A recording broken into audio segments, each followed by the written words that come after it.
खुलुमबाय गोजोन फुंबिलिनि गासैबो बड'लेण्ड बुब्लिनि अनसायगिरिफोरखौ बरायग्रोबाय।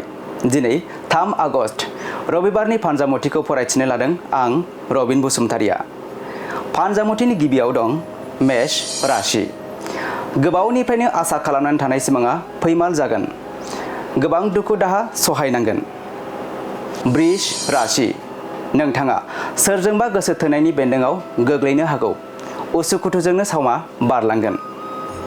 मिथुन राशि। नोंथांनि अहंकारनि जाउनावनो नखरनि बेसेन गोसा बेसाद खहा जानो हागौ। उन दाहा खालामनांगोन। कर्कट राशि। मावनो लानाय खामानिफोराव जेंना नुजाथिगोन। नखर सामलायनायाव गोबां जारला जागोन। सिंह राशि।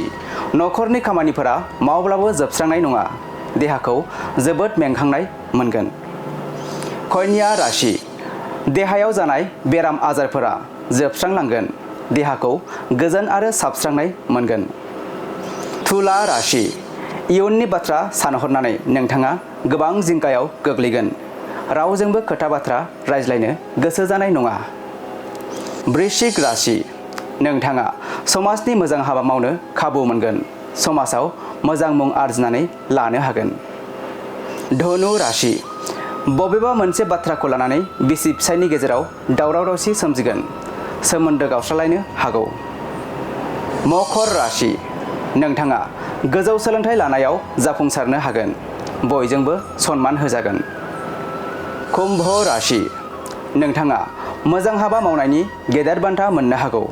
नखराव बयनिबो मोखाङाव खुसि फैगोन। आरो मीन राशि। जेखि हाबा मावा मानो नोंथाङा गुबुननि हेंथा मोनगोन।